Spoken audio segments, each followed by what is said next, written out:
இந்த நல்ல வேளையில் இந்த செய்திக்காக ஆண்டவர் கொடுத்த தலைப்பு என்னை அறிந்து கொள்ளும் தேவன்.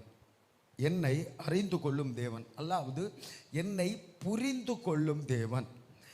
ஒரு குருடனாகிய மனிதன் ஆண்டவராகிய இயேசு வருகிறார் என்று அறிந்து என்ன செய்கிறான் என்றால் ஒரு விடுதலை எதிர்பார்க்கிறான். அவனுக்கு மனதளவிலும் சில எதிர்பார்ப்பு இருக்கிறது, சரீர அளவிலும் சில எதிர்பார்ப்பு இருக்கிறது. நன்றாக புரிந்து கொள்ளுங்கள், எல்லாரும் புரிந்து கொள்ளுங்கள்.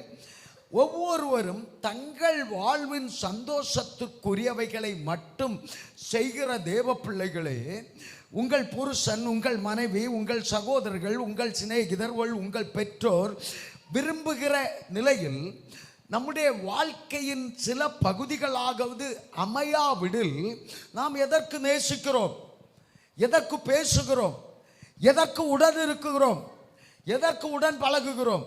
எல்லாவற்றிலும் மற்றவர்களுக்கு நோவை கொடுத்து, எல்லாவற்றிலும் மற்றவர்களுக்கு வேதனையை கொடுத்து, அவர்களுடைய சூழ்நிலை என்ன, அவர்களுடைய பலவீனம் என்ன, அவர்களுடைய பிரச்சனை என்ன, அவர்களுடைய மன உளைச்சல் என்ன என்பதை அறியாமல் தன் விருப்பங்களுக்கும் தன் ஆசைகளுக்கும் தன்னுடைய திட்டங்களுக்கும் உகந்த நிலையில் ஒவ்வொரு மனிதனும் தன் ஜீவிதத்தை மாற்றி அமைத்து உடன் இருக்கிற அன்புக்குரியவர்களாயினும் சரி, உடன் இருக்கிற தேசத்திற்குரியவர்களாயினும் சரி, என் செயலால் என் கிரியைகளால் எவ்வளவு வேதனைப்படுகிறார்கள், எவ்வளவு கண்ணீர் வடிக்கிறார்கள்.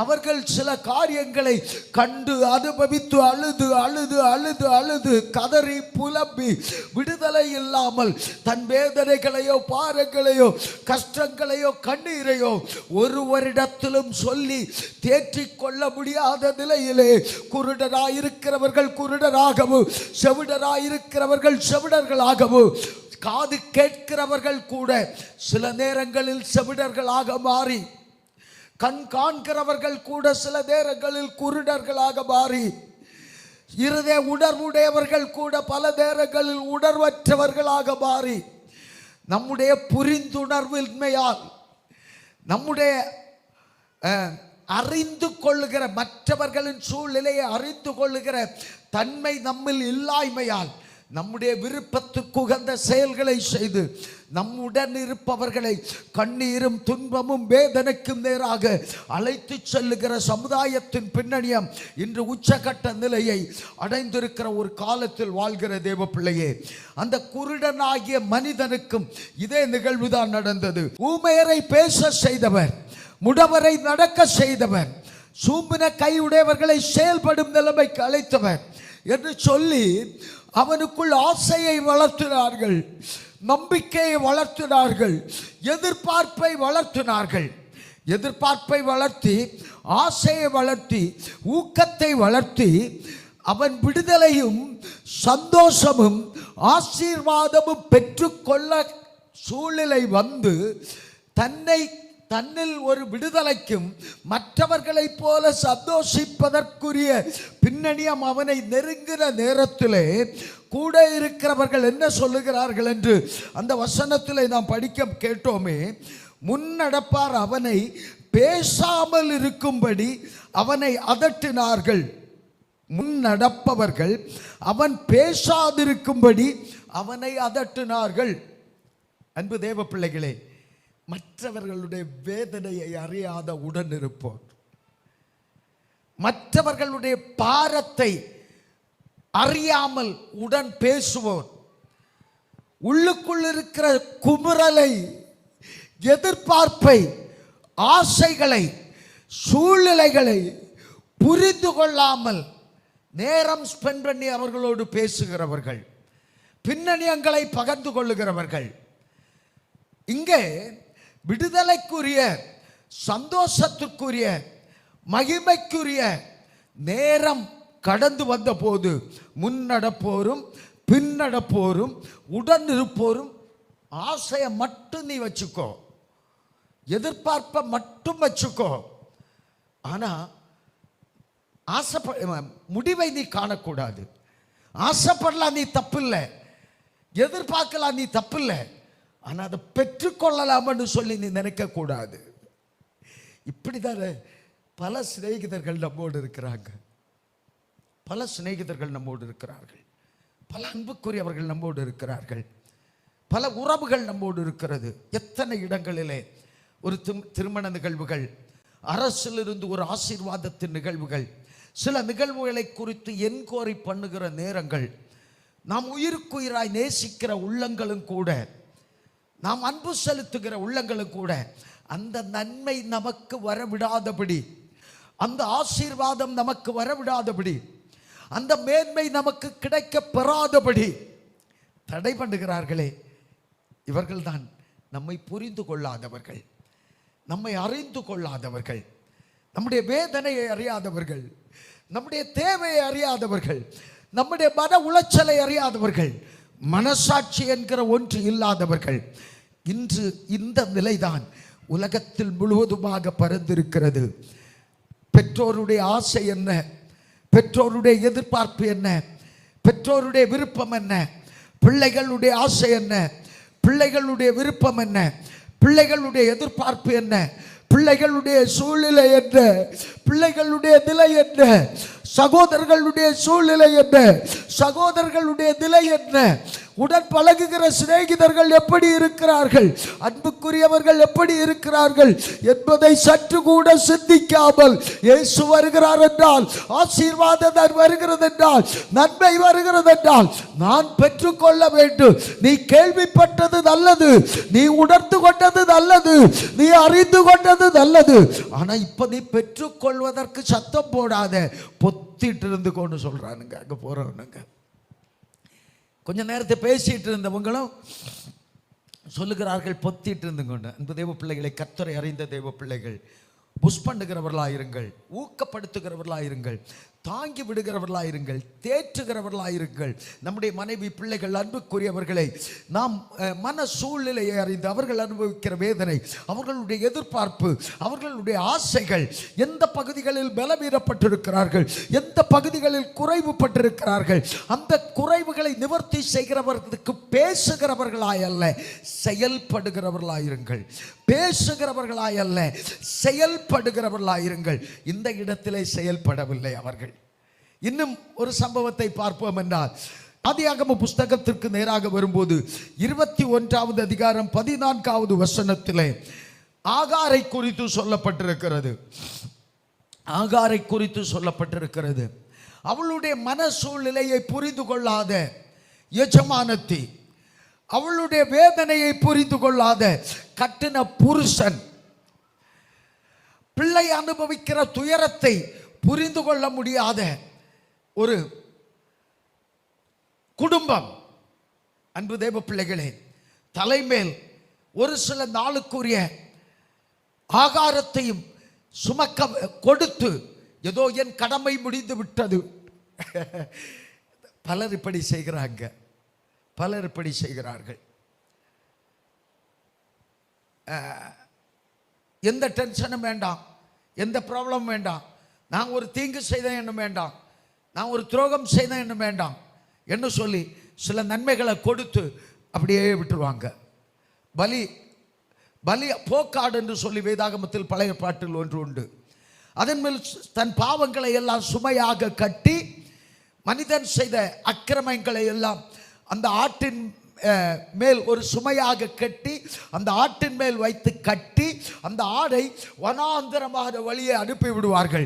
நான் சந்தோஷமாக இருக்கிறேன், அந்த ஆடு எங்க போனாலும் சரி, என்ன செய்தாலும் சரி, தண்ணி குடித்தாலும் சரி, போஜனம் புசித்தாலும் சரி, அது வேடனுடைய கையில் அகப்பட்டு செத்தாலும் சரி, இயற்கையின் சீற்றங்களை ஜெயித்து முற்செல்ல தெரியாமல் வனாந்தரத்திலே தடுமாறினாலும் சரி, என் வேதனை மாற வேண்டும், என் பாவம் மாற வேண்டும், என் அக்கிரமம் மாற வேண்டும் என்று சொல்லி வேதாகமத்திலே ஒரு போக்காடு என்று சொல்லுகிற ஆட்டின் மீது சுமையை சுமத்தி விடுகிறது போல நம்மில் அநேகர், நம்முடைய சமுதாயத்தில் அநேகர் சந்தோஷித்து தொடர முடியாமல், வாழ்வில் உதவியாக இருக்க முடியாமல், கட்டின மனைவிகளை, கட்டின புருஷனை, சொந்த சகோதரர்களை ஏதோ ஒரு சில உதவியை செய்து, இதை வைத்து உன் காரியத்தை பார்த்துக்கொள், நீ சந்தோஷமாய் இருந்து கொள் கொள் என்று சொல்லி அனுப்புகிற சூழ்நிலைகள் எத்தனை நாம் கண்களால் காண்கிறோம், காதுகளால் கேட்கிறோம், இருதயத்தால் அறிகிறோம். இதல்ல வாழ்க்கை. ஆகார் மேலும் அந்த நிலையில் ஆபிரகாம் சில சுமையை சுமத்தி கொடுத்து, வழிக்கு ஆகாரத்தை கொடுத்து, நீ அப்படியே போய்கொள், என் குடும்பத்தில் இருந்த கலக்கம் மாறட்டும், என் குடும்பத்தில் இருந்த சஞ்சலம் மாறட்டும், என் மனைவிக்கும் எனக்கும் நடுவில் உன் நிமித்தமாயிருந்த சலசலப்பு மாறட்டும், இஸ்மவேல் நிமித்தம் என் ஈசாக்கு வேதனைப்பட்டது போதும் என்று சொல்லி அவன் மீது சுமையை அனுபவித்து ஆபிரகாம் குடும்பம் சந்தோஷமாய் இருக்கும்படியாய் இவளை அனுப்பி விடும்போது ஆண்டவர் என்ன செய்தார் என்றால், ஆபிரகாமை பார்த்து சொன்னார், நீ திட்டமிடுறது போல அவளை அனுப்பிக்கோ, ஆனா அவளும் ஆசீர்வதிக்கப்படுவாள், அவளும் ஆசீர்வதிக்கப்படுவாள். துக்கம் வருதுன்னா, கண்ணீர் வருதுன்னா, நெருக்கம் வருதுன்னா, உபத்திரமம் வருதுன்னா, பாடுகள் வருதுன்னா, தனிமை உன் வாழ்க்கையில வருதுன்னா, சிலர் அவதூறு உன்னை குறித்து பேசுகிறார்கள் என்றால், சிலர் உன்னை படு பாதாளத்தில் இறக்கிவிட நினைக்கிறார்கள் என்றால், யோசேப்பே நீ கவலைப்படாதே, அங்கேதான் உன் வளர்ச்சி துவங்குகிறது, அங்கேதான் உன் வெற்றி துவங்குகிறது, அங்கேதான் தேவனுடைய புது வாக்குத்தத்தம் உனக்கு கடந்து வருகிறது.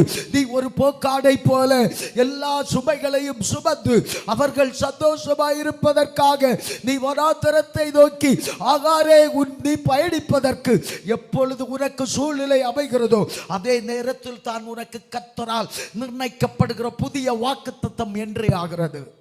புதிய வாக்குத்தத்தம் உள்ளே பிரவேசிக்கிறது.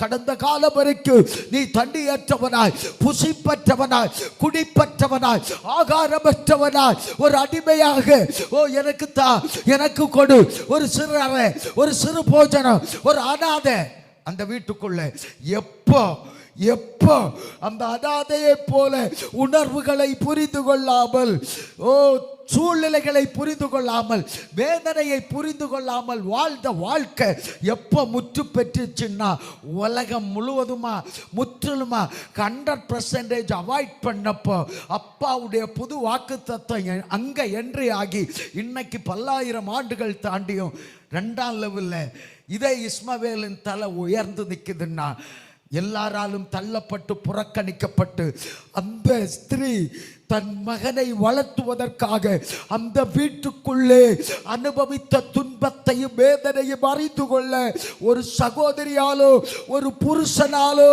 ஒரு அன்புக்குரியவர்களாலோ இயலாமல் உள்ளுக்குள் அனுபவித்த வேதனைகளை 5 வருடமாய், 10 வருடமாய், 13 வருடமாய் அனுபவித்துக் கொண்டிருந்த அவளுக்கு அந்த இன்பமும் நஷ்டப்படும் நிலைமையிலே எப்பொழுது புறக்கணிக்கப்பட்டாலோ அதே நேரம் தான் புது வாக்குத்தத்தம் பிரவேசித்த நேரம், புது ஆசீர்வாதம் கடந்து வந்த நேரம், கர்த்தருடைய துணை வெளிப்பட்ட நேரம், கர்த்தருடைய மேன்மை மிகு செயல் திட்டம் நிறைவேற ஆண்டவர் தெரிந்து கொண்ட ஸ்தானம். அப்படி நான் இந்த இடத்துல இருக்கிற என் அன்பு விசுவாசிகளே, மற்றவர்களால் ஒடுக்கப்பட்டு உன்னை அறிந்து கொள்வார் யாரும் இல்லாமல், உன்னை புரிந்து கொள்வார் யாரும் இல்லாமல் நீ வேதனித்து துக்கிக்கிறாய் என்று சொன்னார். உன்னை புரிந்து கொள்ளுகிற ஒரு ஆண்டவராகிய தேவன் உனக்காக உண்டு. ஆகாரே, உனக்கு என்ன சம்பவித்தது? வாக்குத்தத்தத்தை பெற்ற ஆகாரே, நீ உன் புருஷனை அறிந்தது போல, நீ உன் சகோதரியை அறிந்தது போல, நீ உன் பெற்றோரை அறிந்தது போல, ஒரு ஏமாற்றுகிற தேவனாக நமது ஜீவனுள்ள ஆண்டவரை நீ அறிந்தாயோ என்று தூதன் கேட்டிருக்கலாம் அல்லவா? உனக்கு என்ன சம்பவித்தது? அங்கே திரும்பி பார் என்று சொல்ல திரும்பி பார்க்கிறாள். அங்கே இருந்தது தண்ணீர், அங்கே இருந்தது அடுத்த வாழ்வுக்குரிய அனைத்து மேன்மையும். எல்லாரும் கைவிட்டு, எல்லாரும் வெறுத்து தனிமையில் நிற்கும்போது அங்கே உருவான ஊற்றுக்கண்ணின் ஆசீர்வாதம் பின் ஒரு நாளும் ஈடு கொடுக்க முடியாத நிலையில் இஸ்ரவேல் தேசம் இன்னும் அமெரிக்காவின் துணையோடு கூட இந்த இஸ்மவேலர்களை முடிச்சு கட்டுறதுக்கு இன்னைக்கும் ட்ரை பண்ணியும் இஸ்ரவேல் ஜனங்களால் கூட முதல் ஸ்தானத்தை ஈசாக்குக்கு பெற்ற ஸ்தானம் பெற்றாலும் 2ஆம் ஸ்தானத்தை எப்போ அன்னைக்கு அந்த வனாந்தரத்தில் அந்த கைவிடப்பட்ட நேரத்தில் ஆண்டவர் கொடுத்தாரோ அந்த கொடுத்த தேவன் உண்மைன்னா, ஈசாக்கின் சந்ததியாகிய இஸ்ரவேலர்களை நீங்கள் என்ன நினைச்சாலும் இஸ்மவேலர்களை முடிக்க முடியாது. 1ஆம் ஸ்தானம் என் ஆண்டவர் தந்தது உங்களுக்கு, ஆனாலும் 2ஆம் ஸ்தானம் அவர்களுக்கு உரியது. அல்லேலூயா. அன்பு தேவ பிள்ளைகளை, எவ்வளவு இது நம்முடைய வேதம் கதை அல்ல, அவைகள் கற்பனை காவியங்கள் அல்ல. அது மறக்கவும் முடியாத, ஒவ்வொரு நாளும் கண்களுக்கு முன்பாக நாம் காணும் காட்சிகளாக வெளிப்படும் உன்னத மேன்மைக்குரிய பகுதி. ஆகவே தான் இன்றும் இந்தியாவை சேர்ந்த நாம் முதல் ஸ்தானமாய் விரும்புவது USA போன்ற பல இஸ்ரவேலர்கள் யூதர்கள் வாழக்கூடிய பகுதிகளை முதல் நிலையாய் விரும்பி, இரண்டாம் நிலைமையாக அரபு நாடுகளை விரும்பி, மூன்றாம் நிலைமையாக தான் நமது நாட்டை விரும்புகிற பின்னணியத்தில் நம்முடைய தேசம் இன்றும் இருப்பதற்கு காரணம் அன்று அவர்கள் பெற்ற 2 ஆசீர்வாதங்கள். பல்லாயிரம் ஆண்டுகள் தாண்டியும் அவை இன்றும் நிலை நிற்கிறது. அப்படின்னா நம்மளை யாரும் அறியண்டாம், நம்மளை யாரும் புரியண்டாம், ஆனால் ஆண்டவர் புரிஞ்சா போதும், ஆண்டவர் அறிஞ்சா. என்னை கேட்கிற என் அன்பு வாலிபர்களே, என் அன்பு சபையே, நீ குடும்பத்தால் மதிக்கப்பட வேண்டும் என்றால், உறவுகள் உனக்கு முக்கியத்துவம் கொடுக்க வேண்டும் என்றால், தேசத்தில் நீ கனத்துக்குரியவராய் மாற வேண்டும் என்றால், உன் குடும்ப சூழ்நிலையால், உன் நட்புகளின் பின்னணியத்தால், நீ கடந்து வந்த வாழ்வின் நிலையில் நேரிட்ட துன்பங்களால், நீ கண்ட அனுபவித்த சரீரத்தின் சூழ்நிலைகளால், உன் நட்பின் உறவுகளால், உன் ஜீவிதத்தில் இருக்கக்கூடிய சூழ்நிலைகளுக்கு ஒரு கட்டுப்பாடு வைத்து, ஒரு ஒழுக்கம் வைத்து, ஒரு செயல்திறன்களிலே நீ ஒரு நிபந்தனைக்குட்பட்டு உன் ஜீவிதத்தை முன்னுக்கு தொடர நீ இன்று தீர்மானிப்பாய் என்று சொன்னார். காலங்கள் இருக்கும்போது, சூழ்நிலைகள் இருக்கும்போது, தெய்வ திட்டத்திற்கும் உன் வாழ்வின் மேன்மைக்கும் உரிய நிலையிலே சிலதை வெறுத்து, சிலதை புறக்கணித்து, சிலதை அவாய்ட் பண்ணி உன் ஜீவிதத்தின் நிலைமையின் மேன்மைக்குரியவைகளை நீ ஸ்திரப்படுத்தி கொண்டால், உன் ஜீவிதத்தில் நீ காணாதவைகளும், நீ கேட்காதவைகளும், நீ அறியாதவைகளும் உன்னை தேடி வரும். அல்லது இன்று காண்கிற, இன்று கேட்கிற, இன்று அனுபவிக்கிற சில நன்மைகள் உனக்கு இருக்கிறது என்று சொல்லி, சில சந்தோஷங்கள் உனக்கு இருக்கிறது என்று சொல்லி, உன் தரத்தையும், உன் கட்டுப்பாட்டையும், உன் ஒழுக்கத்தையும், உன் வாழ்வின் சந்தோஷத்துக்குரிய நேரத்தையும் சில மனிதர்களுக்காக, சில தேவைகளுக்காக, சில காரியங்களுக்காக நீ நஷ்டப்படுத்தி தினம் தினமும் ஜீவிதத்தின் நிலையிலே பின்னுக்கு இழுக்கப்படுகிற சூழ்நிலைக்கு காலம் மாறிக்கொண்டிருக்கிற இந்த நிலை இப்படியே தொடர்ந்தால், உன் அறிவு குறைந்து, உன் சரீர பலன் குறைந்து, உன் மேன்மைகள் குறைந்து, இன்னும் நீ பின்னுக்கு இழுக்கப்படும் போது இப்பொழுது அனுபவிக்கிறதை பார்க்கலும் பல வேதனைகள் உனக்கு கடந்து வரும் சூழ்நிலை இருக்கிறபடியா, உன்னை அறிகிற தேவன் சொல்லுகிறார், உன் ஜீவிதத்தின் நிலையை ஒரு ஒழுக்கத்திற்கும், ஒரு கட்டுப்பாடுக்கும், ஒரு நிபந்தனைக்கும் உட்படுத்தி உன் நேரங்களை, உன் பணிகளை, உன் படிப்பை, உன் காலங்களை ஒரு கட்டுப்பாட்டுக்குள் கொண்டு வந்து, எத்தனை நட்புகள் வந்தாலும், எத்தனை மதிப்பிற்குரியவர்கள் வந்தாலும், நீ கர்த்தரோடு நேரத்தை ஸ்பெண்ட் பண்ணி உன் வளர்ச்சிக்காய், உன் குடும்பத்தின் ஆசீர்வாதத்திற்காய் நீ நிர்ணயிக்கிற நேரங்களை அதற்கென்று செயல்படுத்தி வாழ்க்கையில் முன்னேற தீர்மானித்தார். சில காலங்களுக்குள்ளாக சாமுவேலுக்கு முன்பாக புறக்கணித்த, அவாய்ட் பண்ணின, குற்றப்படுத்தின ஏலி வந்து நின்றது போல உன் மேன்மையால், உன் விசேஷத்தால், உன்னின் கதத்தால் வேண்டாம் என்று புறக்கணித்தவர்கள் உனக்கு முன் வந்து நிற்கும் காலத்தை கொடுப்பதற்கு உன்னை அறிகிற தேவனுடைய பாதத்திலே இது ஒரு ஏதோ நேரம் போக்குக்காக பகிர்ந்து கொண்ட வார்த்தை அல்ல. உன் துக்கம் யாருக்கு வேண்டாம், உன் கண்ணீர் யாருக்கு வேண்டாம், உன் சந்தோஷம் மட்டும்தான், உன் அறிவு மட்டும்தான், உன் திறன் மட்டும்தான் உலகத்துக்கு வேண்டும். கண்ணீரை அப்பாவுக்கு கொடு, வெற்றியை உலகத்துக்கு கொடு, சாதிக்கிறவனா மாறு. என் ஜீவனுள்ள அப்பா எப்பொழுதும் உன் சூழ்நிலை அறிந்து உதவி செய்கிற கர்த்தராக உன்னோடு கூட இருக்கிறார்.